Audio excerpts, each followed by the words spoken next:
Bharti news, सीधा, सटीक और निष्पक्ष। Good evening and welcome to Bharati News. I am Janvi Arora. Let's have a look at the biggest news of the day. Here is the national news first. PM Modi to visit Laos on October 10 to attend ASEAN-India East India Summit. Narendra Modi will be on a two-day visit to Laos on October 10 and 11, during which he will attend the 21st ASEAN-India Summit and the 19th East India Summit, the Ministry of External Affairs during the visit.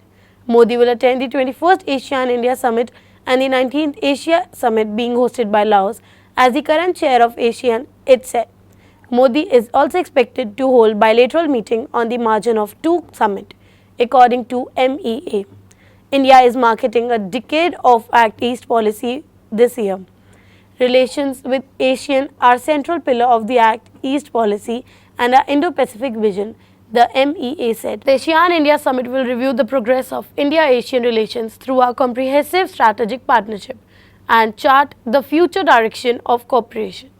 The East India Summit, a premier leaders-led forum that contributes to building an environment of strategic trust in the region, provides an opportunity for leaders of EAS participating countries, including India, to exchange views on issues and regional importance, the ministry said. From counting on votes, today showed the ruling Bharatiya Janata Party is well ahead of Congress and crossed the halfway mark in Haryana, but is trailing behind the Congress National Congress Alliance in Jammu and Kashmir. Former Jammu and Kashmir Chief Minister Omar Abdullah today urged all parties contesting the assembly elections should respect people's mandate and not pull off any tricks.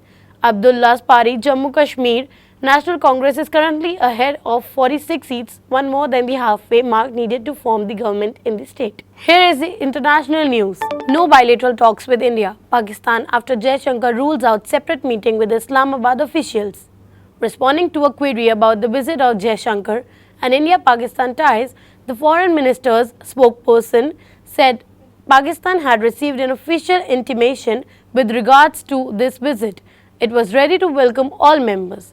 Pakistan ruled out talks with India on bilateral issues during the upcoming visit of External Affairs Ministers Jaishankar to Islamabad to attend the Shanghai Cooperation Organization Summit. India on Friday announced that Jaishankar would lead a delegation to Pakistan to participate in the SCO Summit in Islamabad. However, Jaishankar ruled out chances of bilateral talks during his visit to Pakistan. North Korea soldiers are likely fighting in Ukraine alongside Russian troops, with some believed already killed and more expected to be sent, Seoul's defense chief said.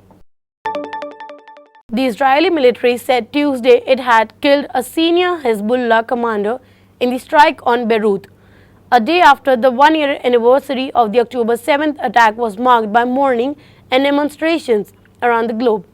The military said the strike killed Suhail Hosseini, who it said was responsible for the overseeing the logistics, budget and management of the military troop.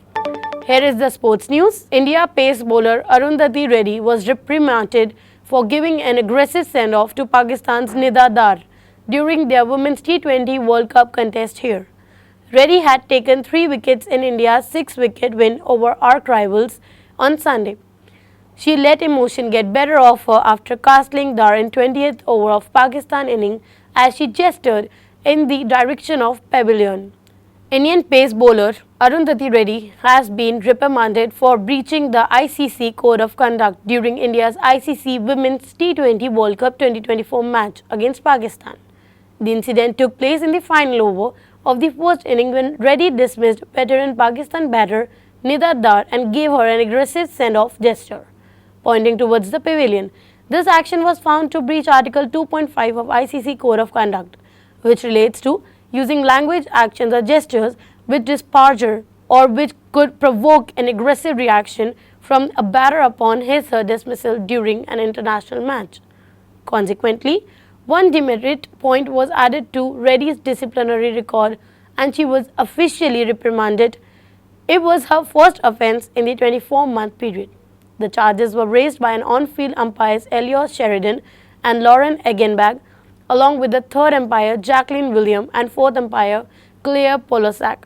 Reddy admitted to the offence and accepted the sanction proposed by Chandra Fritz of the Emirates ICC International Panel of Match Referees. For 11-1 breaches, the minimum penalty is an official reprimand, while the maximum penalty can be 50% of the player's match fee and up to 2 demerit points. Bangladesh captain Najmul Hussain Shanto has candidly admitted that his team doesn't know how to consequently post 180 plus totals in a T20 game. Batting has been Bangladesh's weak link for a while, especially their approach in the power play. Here is the business news. Bihar is performing well in basic indicators like education and health, and it is likely to catch up with the rest of the country in a couple of years, Niti Aayog CEO BVR Subramaniam said, addressing a press conference in Gaya where a national conference on data-driven governance will begin today. He said a number of aspirational blocks and districts of Bihar will become inspirational soon due to improved governance and service delivery. The rupee rose 6 paise to 83.94 against the US dollar in early trade today, supported by a weaker greenback and lower crude oil price. However, volatility in the domestic equity markets outlook capped sharp gain in the local unit, Forex traders said. At the interbank foreign exchange, the rupee opened at 83.97 against the US dollar and rose to 83.92 before slipping marginally to 83.94, higher by 6 paise from its previous close. However, volatility in the domestic equity market outlook capped sharp gains in the local unit, Forex traders said. So that concludes our news bulletin for today. Thank you for joining us. Stay tuned to Bharati News for continuous coverage and more updates. Wishing a very good evening.